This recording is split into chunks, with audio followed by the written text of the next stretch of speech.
Yes, hi, and welcome to another webinar with Note Investing Made Easier. I am your guest, and well, I'm not your host, rather, Martin Saenz. And welcome to another webinar with Note Investing Made Easier. And today we have a very special guest, Chris Seveney.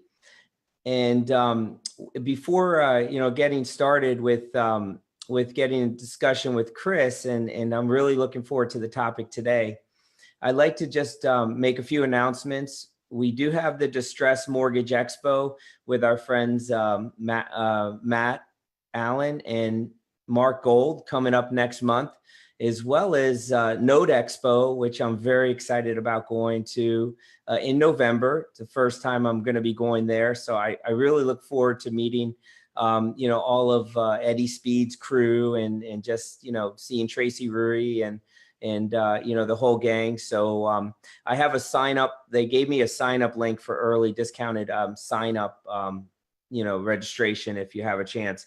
So Chris, welcome to the program, sir. Hey, Martin, thanks for having me. Pleasure.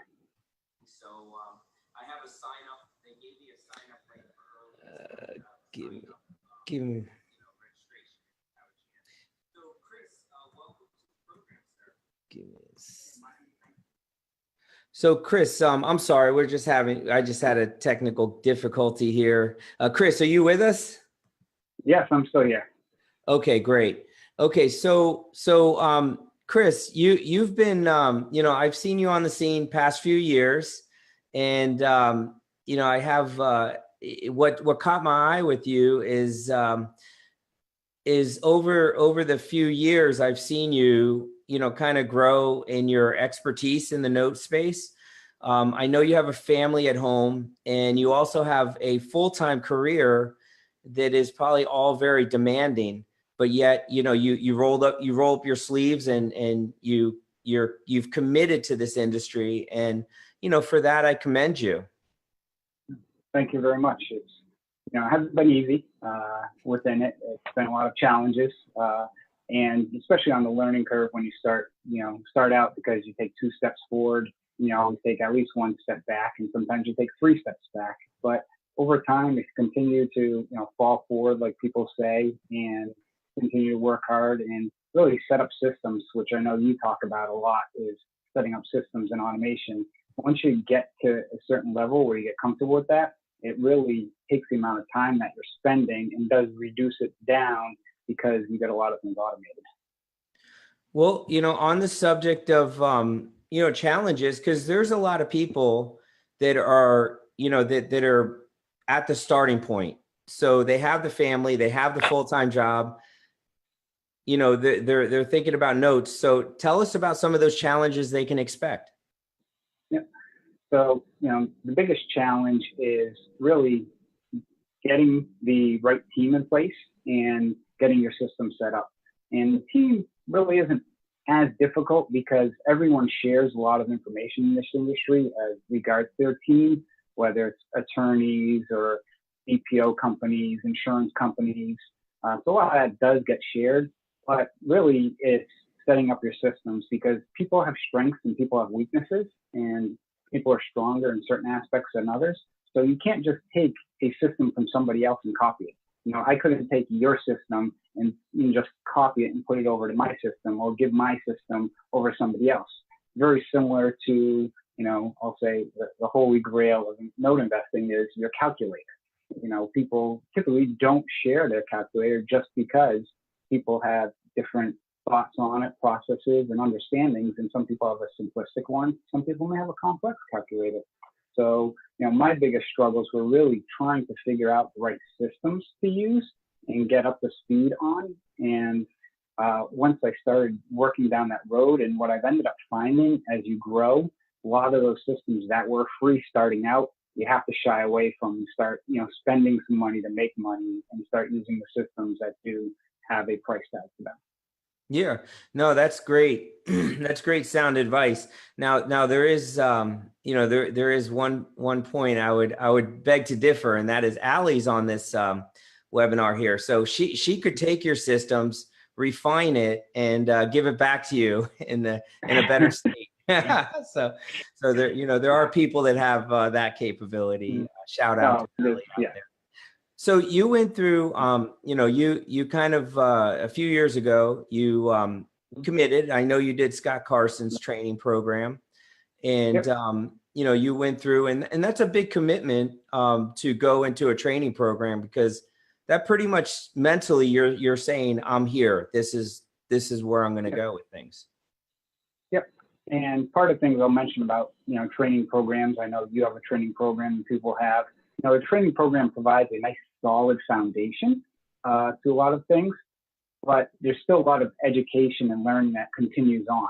And, somebody made a comment about note buying. It's like playing golf. You can watch videos on trying to hit a golf ball until you actually get up on the tee and, buy a note flash, hit the ball. It's a different world. And I just want people to set the expectations that, it's not all of a sudden a week after you take a training that you're going to pull out 5, 10 notes, pull them down. You may, and that's great. But just to let people know kind of my history is I started probably about almost 2.5 years ago, right around May of 16, and I started doing research, and I spent a month or two just watching a lot of videos on things.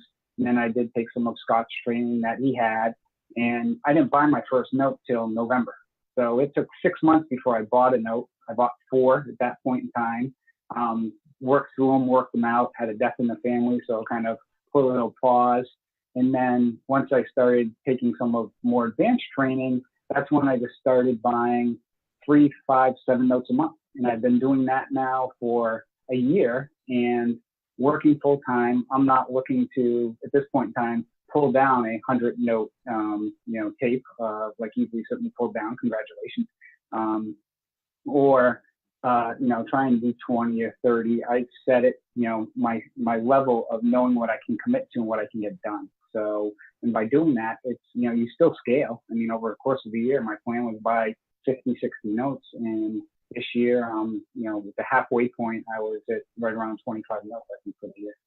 Yeah, no, that's really good what you're saying. And just for a clarity's sake, my buyers group that is part of my training program, we took down the opportunity recently. But what I'm going to say is I really feel like you did it correctly. You did it textbook, in that you waited the 6 months to go and look at the systems in place with Scott's training or and then whatever else you were able to pull together. And then you just mapped everything out, absorbed it, understood it, and then you went out and bought 6 months later. I think it's the kiss of death when you just get into this business and then you just buy haphazardly, out of the gate, and then not knowing really what you have. And some folks play it that way as well. Yeah, I would agree. And even after 6 months, looking back on it, did I feel like I know what I was doing? I would look back now and say, God, what did I do? But, fortunately, I used my own funds originally. I had some IRA money, and I actually spread it out. I bought a note in bankruptcy, bought a non-performing, I bought a performing, and one that was on a loan mod.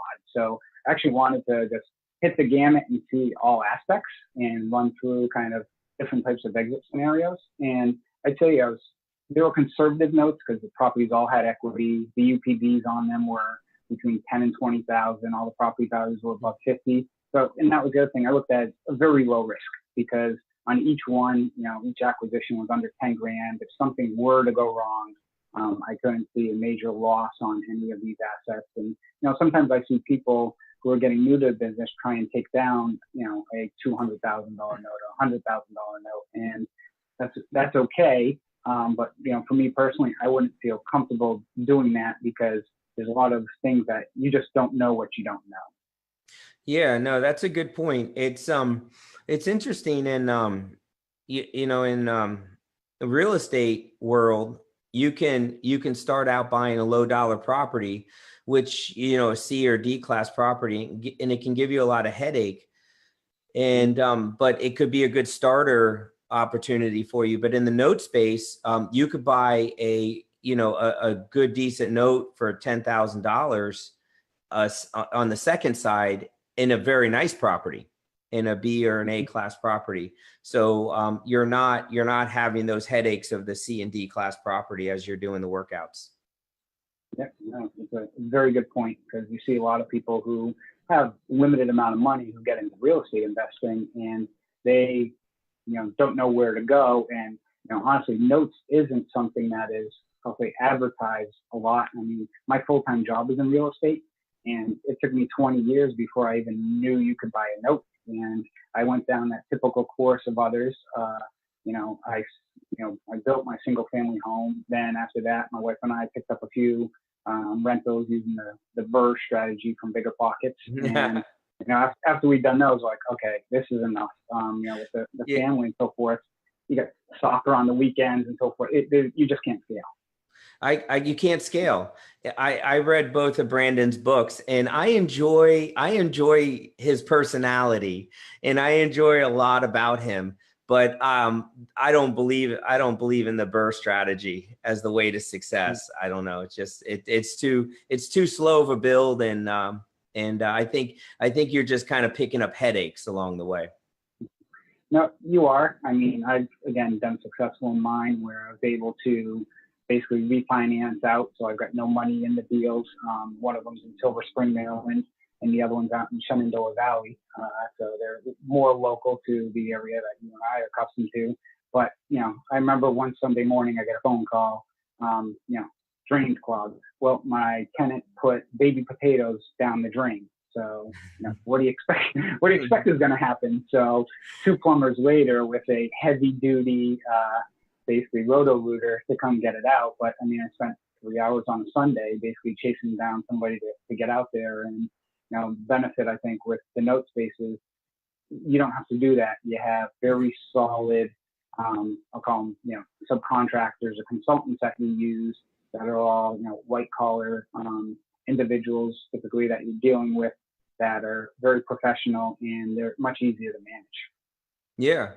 Yeah. And to the note of bad renters, my family would make bad renters because my 3-year-old shoved a whole roll of toilet paper in the toilet.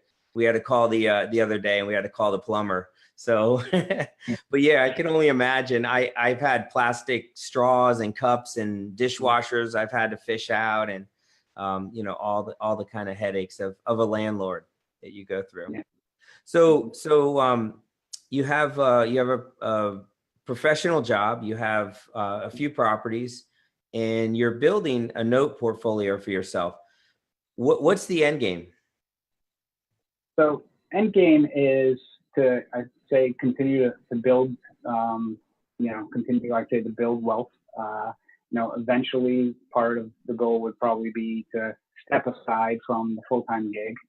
It's not something I'm looking for in, the near future by any means, because I love what I do for the full-time gig. And if I can continue to grow my note business by 3 to 5 notes per month, from that standpoint, it's something that I can still manage. So I'm looking at it for more, probably next, 5 to 7 years. Where I put my target at. If I could move that forward, I could. But right now I'm in my early mid 40s and so forth. And I got kids that are going to be going to college and so forth. So the extra income from notes and so forth really is all just going to college funds and things like that at this point in time. And so that's kind of the long-term goals.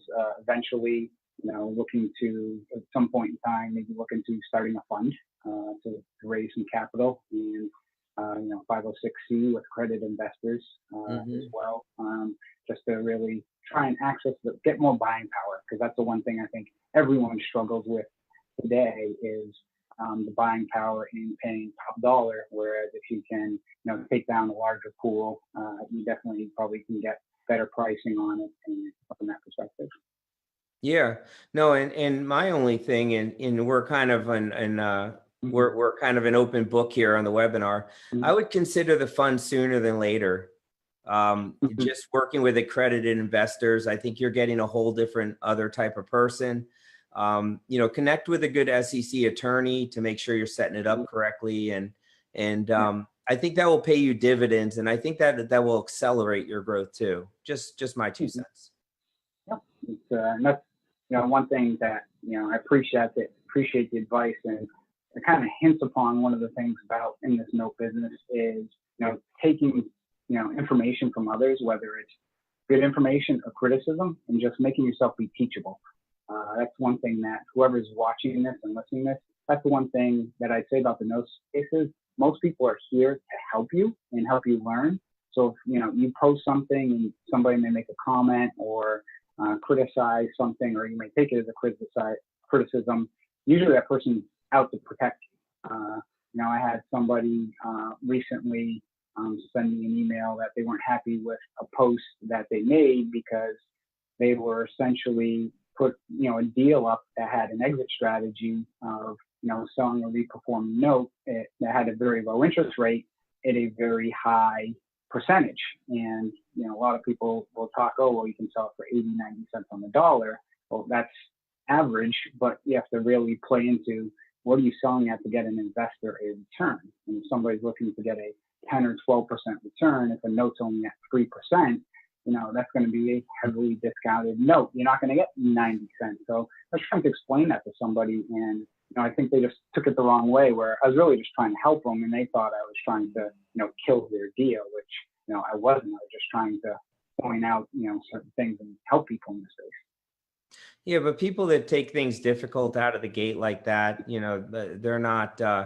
They'll need some type of adjustment with at some point, because this industry, you have to be respectful, likable, and striving to improve yourself for people really to connect with you and start looking to help you. I'm not saying you have to be seasoned whatsoever. Just be someone that that comes across with humility. Yeah, no, absolutely. And also just if you don't know something, you don't know it, and that's one of the things that just got to admit, and then pick up the phone and ask somebody. There's so many people in this business that are well more experienced than myself and others that you reach out to them or ask the question. And that's what's great about technology nowadays with Facebook groups and so forth, is you can post a question on the group to get information or answers from people. So jumping in the contract for deeds. Yep. So what made you go that route? So I was, started out with notes for the first probably 24 assets I bought were all first position notes. I never really delved into seconds. And then I started to do a little more research, and I did essentially the same thing I did with notes as I did for contract for deeds. I went and I pulled down 3 contract for deeds towards Thanksgiving of last year. And when I did that, really just worked through the process and learned a lot. I actually had one under agreement previously, but I was overthinking the process and ended up not having the deal go through, but it ended up as a big educational experience. And from standpoint of recently over the past 6 to 8 months, the availability of contract for deeds has been much greater than notes. And also from a pricing perspective, the pricing had remained fairly consistent. It hadn't appreciated as much as notes had, where notes that I was picking up for 35, 45 cents on the dollar were now 50, 60 cents on the dollar. You're seeing that now with contract for deeds, where contract for deeds I was picking up 5 months ago for 35, 40 cents on the dollar are now 60, 70 cents on the dollar. So like anything, a lot of people have flocked to that space, so it's bumped up the pricing, but it was really availability was what drove me into the space. But I followed the same exact process of being very strict and stringent on making sure that I started out with some safe investments on those. That's real respectable to say, you're going away from where the herd is. So that's, that's always kind of my thought on something, is go wherever someone's at, just go the opposite direction. So what's the average fair market value of the property that you're looking at? So the average fair market value right now is between 40 and 50,000. So I've got right now essentially about 25 CFDs in my portfolio right now, and the total market value of those is about 1.2 million. Okay. Okay, good, good. That's a nice build over that period of time. So fair market value, 40 to 50K. Yeah. What areas of the country are you seeing a lot of inventory with? So right now, a lot in the Midwest, in Ohio, Michigan, Indiana. See some in North Carolina, some of the southern states, Alabama. I'll see some, as well as see a few in Virginia, which I've bought a few in Virginia as well. But typically, most of mine are in between North Carolina, Indiana, and Michigan is the primary states that I've connected with and invested in, because I pulled again my notes side of my teams in those areas and continue thinking. And when you get a property 40 to 50K, what's interesting about 40 and 50K properties in that Midwest or, Michigan along the Rust Belt is that it's a Rust Belt. So weather's horrendous. So, that there's a constant, need for new roofs, new windows and everything else. So that probably, compounds expenses for people living. But what's the typical job of someone who has the house of like a 40, 50K house? I've had some that are nurses. I've had some that are school teachers. A lot of, I'll say, civil servants. I've seen a lot in that area. And I've got people who, work at auto body shops, a few people who used to work in the auto industry. So it's a real mix of, some blue and white collar workers that are within those areas. But, what I found interesting is a lot of them are actually civil servants who, during the downturn when states started to also contract and so forth and start cutting services, some people may have gotten laid off, lost a previous house. So they start looking to go to a contract for deed route because they can't get traditional financing from a bank, as well as, banks typically don't like to lend on properties under $50,000 because they don't make any money on them. So that's really where contract for deeds have come in to help a lot of people start gaining home ownership at a price that's actually lower than those. Yeah. No, that's a very good point. So you have 40 to 50K properties. What's the LTV at roughly on what you're buying? So typically, if the property is between 40 and 50, the unpaid balance is usually in the mid 30s. So they'll have between 20, 30% equity in the deal, because a lot of them have been originated, 3, 4, 5 years ago, which we've seen appreciation in some of those areas. And from a purchasing standpoint, you're purchasing them for, I'd say, between 15 and 25,000. So when you look at the acquisition to value price, typically, you'll buy between 35 and 45 cents on the dollar. As you start to creep up at those higher, closer to $50,000 properties, you'll start paying 50 cents, a little higher maybe on the dollar for those properties. Got it. And are they normally self-serviced by the seller? The seller will typically have their own servicing arm or their own servicer. I won't touch anything that is self-service. If I have, whether it's a note or a contract for deed where, if it was, Martin Signs, servicing, that is an unlicensed person where you just originate a note and servicing it for somebody, I won't touch it, just because there's so much risk nowadays with the CFPB and others, other, collection acts and so forth, that it's not worth the risk.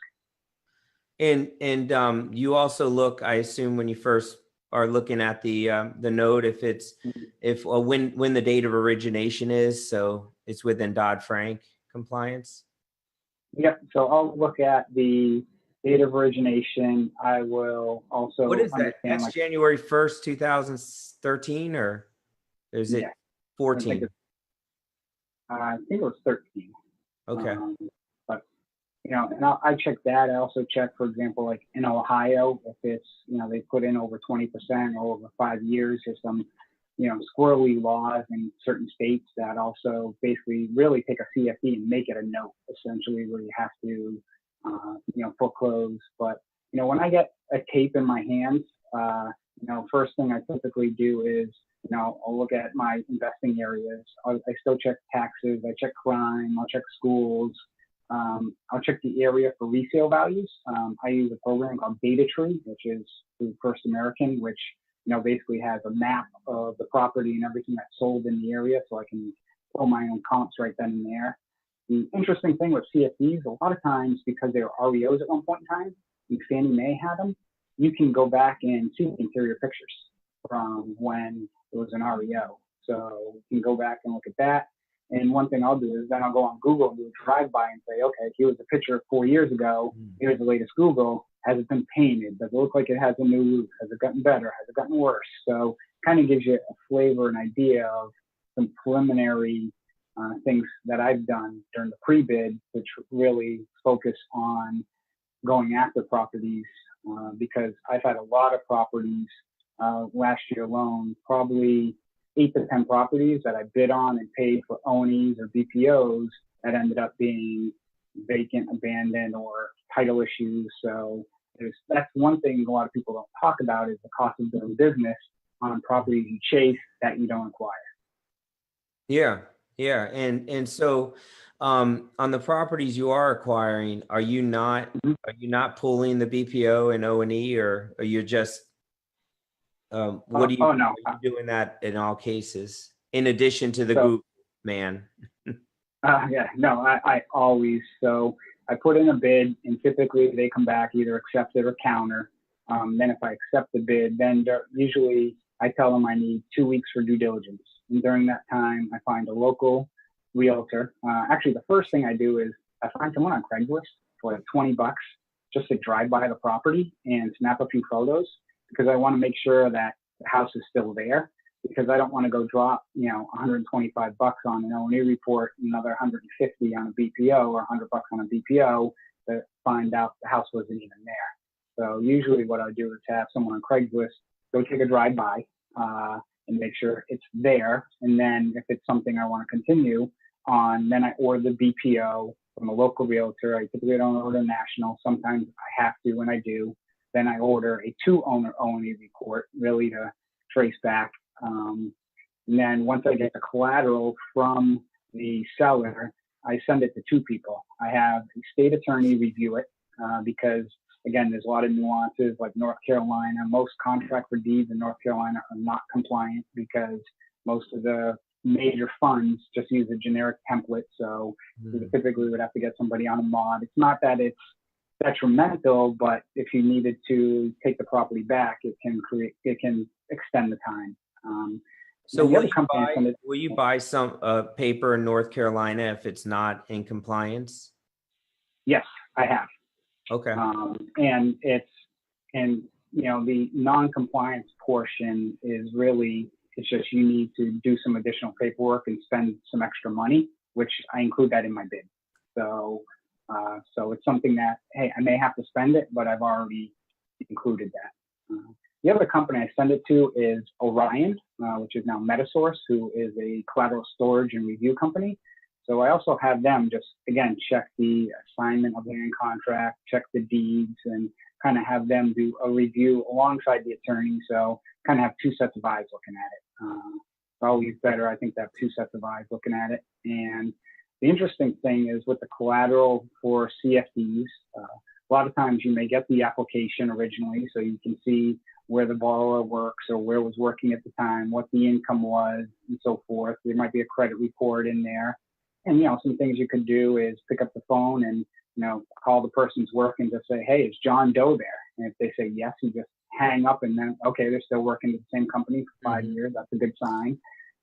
Things like that you can do is, to find a little more information out about them. Because when you bid, you typically don't know who the borrower is on the CFD. You just see who the seller is because the tapes don't have the borrower's name on them. Oh, the tapes don't have the borrower's name, but then you can look at county records and get their name and do a skip trace on them. Yeah, well, in some instances, because on a contract for deed, the owner is the hedge fund and the tax bills may go to them. So in some states, they actually don't put who. So if, for example, the way a contract for deed works is I still own the property, you're on the contract, kind of like a car with your title. You don't get the deed till it's paid off. So all the records still have my entity on them, not the borrower. Yeah, but don't you have their name from the signature on the contract? You do. You get all of that after after you get the bid. So when you put in your preliminary bid, you're really just bidding off of the tape, and you don't have any of that soft collateral yet at that time. So I know seconds is, I think, a little different, where when you get a tape or stuff, they usually may provide you with a credit report and the note and all of that stuff. With CFDs, you're just working off of one Excel sheet, and that's the only thing they give you for your initial bids. That's why some people are afraid, in the sense of if you put in 10 offers, they're afraid that, oh my God, 3 of these, there's no way I'm going to buy. And they're afraid to go back to the seller and tell them I'm not buying these. But if there's a legitimate reason why, you basically, because you never had any information, you're literally just bidding off of a spreadsheet. So it's very indicative in that sense that you see a high rate of, I'll say, offers that you had accepted end up not going through because of title issues or other things. Got it. Yeah, no, that's very different than the note space, the institutional paper, I should say. Yeah, it's very different, because you would burn seller bridges in that case. You go and you put an indicative bid. Your final bid should be very close to it. Yeah. And on the CFDs, you have a high rate of walking on a deal. Now, I had one beautiful house in Cuyahoga County, which typically I try and stay away from. But sure. when I pulled the O&E report, the hedge fund had 35 other liens on the property. 35 other liens on other properties, which tied to this property.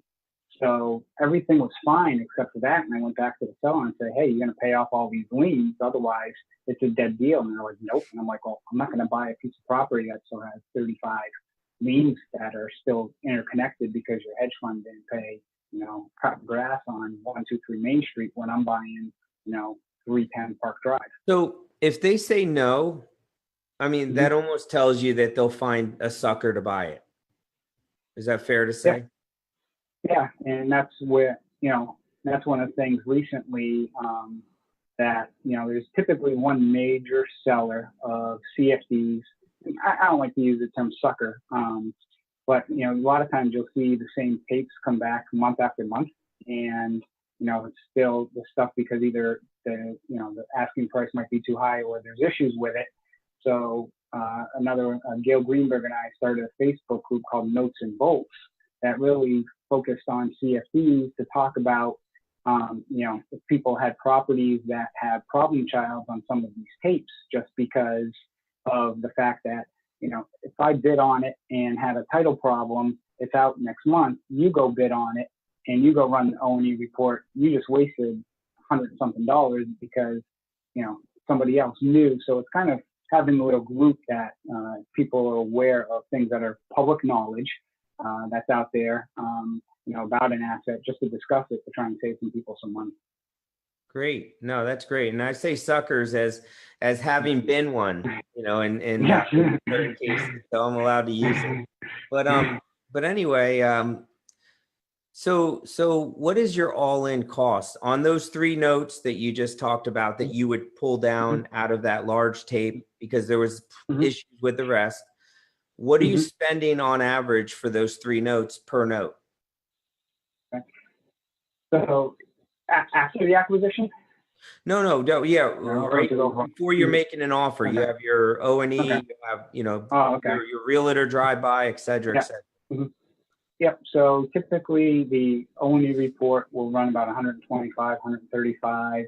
An attorney review typically is between 100 and 200 bucks.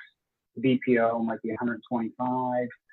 Orion charges, I think, 40 bucks on their part. Okay. So all in, typically I say I budget 500 bucks is what I do. So, and that's why I wait till I have the offer accepted and then have somebody from Craigslist go by, because I don't want to start spending 500 bucks on an asset, because I've been burnt. I've done that. I had some that I got them approved. Okay. I talked to Pro Title get me the O&Es. I talked to a local realtor because all three were in one area. Said, hey, go take a ride by, get me these. And then BPOs came back great. Then the title reports came back and they were junk. So I actually do it in a cyclical format of I have Craigslist go by, and if the house is still good, I order the O&E. And then once I get the O&E, it's good. Craigslist go by, you mean you'll find a realtor on Craigslist to go by for the $20? I find anybody. I'll find, I'll post them on Craigslist. Anybody, gotcha. So typically realtors won't, but in a lot of times what will happen is somebody may live 3 blocks down and be like, hey, I'll pay you $25. Do not go on the property. Just literally drive by, snap the photo of the house, 2, 3 photos, text them to me. I'll send you PayPal or an Amazon gift card, and so forth. And yeah, it's interesting, but I've actually had people who said they would do it and they were pulling pictures from the county photos that I had already seen. So, you got to be careful in that sense, but yeah, I'll spend 25 just to save 400 or 500, on a deal. Yeah. People will do all kinds of things. I had you know who would mow lawns on one of your rental properties in 95-degree heat at 2 o'clock in the afternoon? So the answer is someone with a really bad drug habit. So like a couple weeks ago, I needed to get a lawn mowed. That was the only time I was going to be at the property. So I found someone off Craigslist, and this guy was skipping to it. But I don't know. I don't agree that he should be using his money that way. But anyway, he cut the lawn. So. So okay. So then you put out the 500 because you get the warm and fuzzy. You put out the 500. Everything's a go. The attorney, the most significant piece, right, is one of them is the state attorney comes back and says, this contract's legitimate, right? Yeah. Okay, and then you give, and then what? You have a note sale agreement, and then you wire funds. Yep, same thing where I'll tell the seller, hey, I'm good to go on this one, or if I had to fade the bid or whatever it is, and they'll basically come back and say, okay, I'll send you the loan sale agreement. They send me the loan sale agreement. Typically, the first loan sale agreement I have when I'm working with somebody, I then send that over to my attorney as well, just to review it. One of the things I always make sure that's included in the loan sale agreement is whatever I'm buying is redeemable, meaning that it's valid. If for some reason they had sold it to somebody else, or there was a lien that didn't get recorded till after the sale and invalidated it, it basically protects my interest in the fact that I can get my initial money back. So on first time I'm dealing with somebody, I always have my attorney for an extra, again, $200, review that contract and make any comments. And then if I start buying constantly from that seller, it's the same loan sale agreement, so don't need to continue to have that review. And then same thing, yes, then I wire the funds over to them. And then the boarding process is very similar to a regular note where the seller sends, has their servicer send the goodbye letter within 15 days. Then we send the hello letter, and you've got 4 to 6 weeks of that time period that takes to get everything. The difference that I've seen with contract for deeds is, especially in the Rust Belt, the states are very peculiar on the deeds. So a lot of times they may get rejected a few times. And if you're trying to take any legal action, you have to have that deed recorded before you can start taking that legal action. So you really need to focus on making sure you're getting whatever that document, that deed recorded into your name. Yeah, no, that's a good point. I've created some land contracts in Ohio, but I've never purchased a contract for deed. And it was fascinating to know I could just evict, just go through an eviction process if I needed to get someone out. So what did I was thinking on contract for deeds. Let's see here. I had a thought that maybe it will come back to me. But I see. I got it. So Dodd-Frank. So what do you do when you see it originated after Dodd-Frank took effect? Do you see those out there? Yeah. See. Do you still look at those for purchase? Yep, I do. And there's been lawsuits floating around the news with Harbor Portfolio down in Georgia with a federal suit, and up in Pennsylvania. I know some people who own some contract for deeds up there recently got letters from state attorneys. I've read some of those lawsuits, and I've got my own personal opinions on them.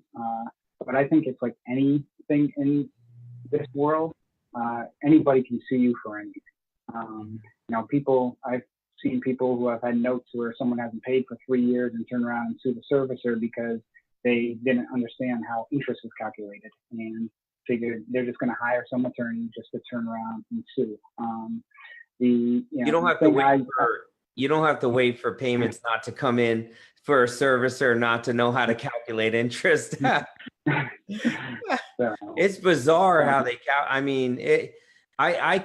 so this is something I do. It's extremely old school, but I'm old school. So I'll calculate past due interest arrears on all my notes and late fees. So, I'll create the per diem and then do the day counter and everything else. So I like to just understand, what's owed in interest. And it's always bizarre to me to see what servicing comes up with. It is very interesting. I don't go to the extent that you go to.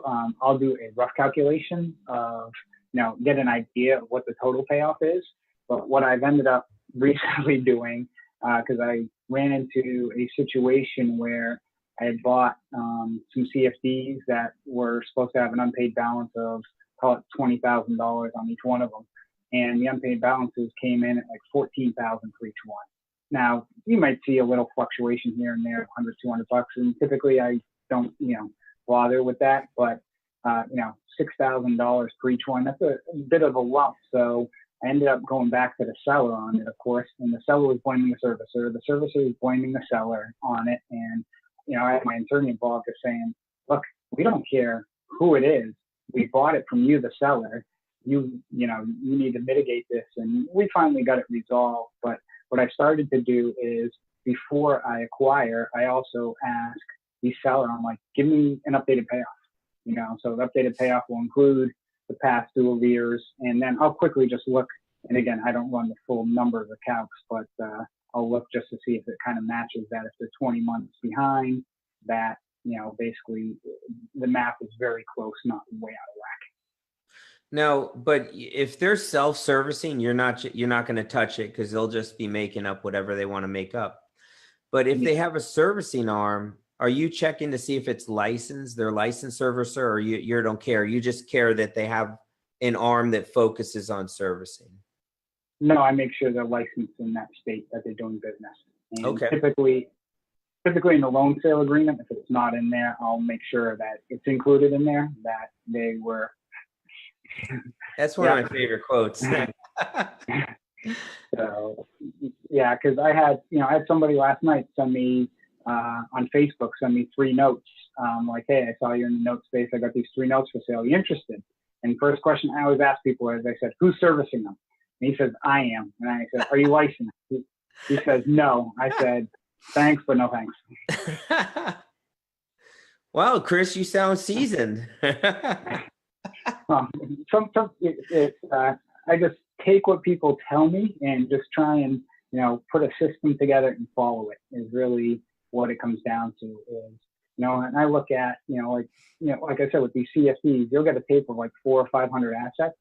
I'm only looking to buy 3 to 5 of them. I mean, I can find 3 to 5 on that list. I don't need to stretch myself out to reach out to make a deal that really is not a good deal. And working full time as well, if I never bought another note in my life, it's not, from the financial aspect, I don't need that cash flow coming in the door from the note. So I'm typically more stringent and conservative on my bids. No, that's a good habit to have. And so on the 3 to 5 notes that you would take down, are you bidding against a lot of other people in this scenario of 400 note pool? Yeah.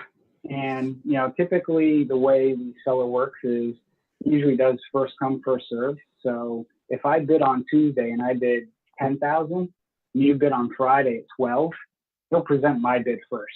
So he doesn't, basically he puts the bid into the seller as the numbers. He's really a broker who puts the bid into the seller as they come in. And so it's, time in getting to review these is critical in that sense. But it's, you also want to make sure you're taking the proper due diligence when you're looking at them too, to make sure they fit the criteria. And because there's, it's so state specific with all the rules and regulations, do you emphasize people focus on just a few states so they can learn all the nuances within that state? Absolutely. It's, when people say, I'll invest in all 50 states, I'm like, oof, good luck to you. Typically, when people ask, I usually tell people, hey, I invest south of the Mason-Dixon, east of the Mississippi. But I mean, one of the states that I've got a good amount of my portfolio in is Maryland. And between notes and actually I have a CFD in Maryland. But I was, like we talked about earlier, some people zig, I zag. And I know Maryland just came back out and said you don't need the debt collector license, but I ended up getting one just to be on the safe side. And Maryland is a judicial state. It's difficult to deal with, but my full-time job is in Maryland. My attorney is based in Maryland, so I have contractors, connections, attorneys, title companies. Everybody is in Maryland for me, so it was really a natural fit to do some investing in Maryland and understand the process and bid accordingly once you understand the rules. And that's really the biggest thing is you can invest anywhere. Just make sure you know the rules. I mean, a lot of people don't like Cook County, Illinois, and because of the length of time and everything. But if you're willing to know those rules and play by them, just make sure you bid accordingly. No, that's good advice. And I think that, I found that a lot of engineers do well, in this field, computer scientists or anyone that can follow a process and just make sure each step's done correctly. Because it's just a series of steps and just making sure that you cover each step thoroughly before you buy. Then you buy right. So with Maryland, tell us about the license. How much did it cost? And do you have to renew it every year? I know that it's a moot point right now, but. Yeah, it was for 2 years. Total cost was, I think, around $750 if I recall. It's a pain, but one of the things that it wasn't as difficult for me because I recently got a mortgage loan origination license. So through the NMLS, which is the nationwide mortgage lender system, which is the one system where you have to go to register for basically anything with the banking industry or becoming a lender or an MLO. A lot of the initial information you have to provide to them, a business plan, corporate structure, basically the articles of incorporation, the quality control plan. A lot of stuff I had already done because I had gotten my mortgage loan origination license. So I had a lot of that done. So I just had to cater to some of the Maryland state specific stuff. But if somebody just, out of the blue, I would tell them it's probably going to take 2 to 4 weeks to get all your paperwork and just take the time to put everything together, get it uploaded in the system. They'll probably come back with 1 or 2 comments on something. The whole process probably take about 2 months from that perspective. And why get your MLO license? So how does that benefit you? So one of my kind of looking overall master plans down the road is with contract for deeds. If I ever started to originate, I would want to have one is education. So I understand the process. It's been extremely valuable in understanding things like you can't have a balloon payment with less than 5 years. For Dodd-Frank compliant, just understanding a lot of Dodd-Frank. So I think the course I took was, I think it was like $200 to take a course and really understand all the compliance issues. And then later on down the road, if I ever get into a position where, like I said, if I started a fund with somebody or, people needed, to create originations and they needed an LO to do the ability to repay, just be an added service that I could provide outside of, just expanding the business. No, that's great. That's great to have that type of vision and kind of most people are working in the now. So you're kind of working in the now, but you're also setting up things for the future. So how is it juggling things mentally during the day? You have a full-time demanding job, and then you get a tape in, right? So then Yeah. you're like, I got to do this proposal or email or conference Mhm. call, but I want to look at this tape so bad. Like, how do you balance that? So, one of the first things I do is, and I don't know, I forget what book it was that I read, but it was essentially about just people and email and how everyone is so hung up on email and checking it, every 10 minutes. And you'll be in the middle of something, you check your email, you get thrown for a loop, you'll jump on something, you lose so much productivity. So what I'll do is in the morning, I check my email for the note side. And at lunchtime, typically I'll check it again. And then in the evening, during the day, I rarely check that email just because I don't want to get thrown for a loop in regards to that, because my main focus is on my full-time job and committed to them and making sure I stay on top of everything, do what I'm supposed to do. So I really try and just keep everything completely separate from pretty much every aspect of that portion of it. And yeah, the biggest benefit I see is just not checking emails all the time. And from that perspective, anything can wait 3 hours, 4 hours, or 6 hours. I mean, everyone in today's business world, wants everything yesterday, and it's just not the reality. No, understood. And you know what? There's something to be said with making someone wait a little bit and not being like a Domino's pizza delivery within 30 minutes of everything. Mm-hmm. So good. I was gonna say that was one thing I just mentioned to people out there listening too. As you get into this business, is especially with your consultants, whether it's your attorney, your servicer, if you reach out to them, don't expect a response sometimes that same day, especially with servicing companies. If I get a response within 72 hours, I feel fortunate, and I realize that I may have 10, 20, 30 notes with them, but they've got funds that have 1,000 notes with them, and somebody picks up the phone and calls. Who should they service? I mean, the guy bringing all that money into the door for them, or the person who's basically just paying the power bill, not the guy who's paying everyone's salaries. And reality is that's how business works. And when some of the people who I've worked with and they go out on their own, that's the one thing I reiterate to them is, you don't start, screaming at the servicer because they didn't email you back, the next day. It's just, patience. You can reach back out to them, pick up the phone, call them, whatever. But it's customary that it takes everybody several days to get back to you in most instances. Yeah. And that's the thing that probably I just, I like the least on Facebook is when someone's complaining, whatever they're complaining about. It's just, put forth solutions or just, say, hey, this is an obstacle and this is what I do to work around it or something like that. But when people waste people's time just complaining about something, it's just, it's irritating.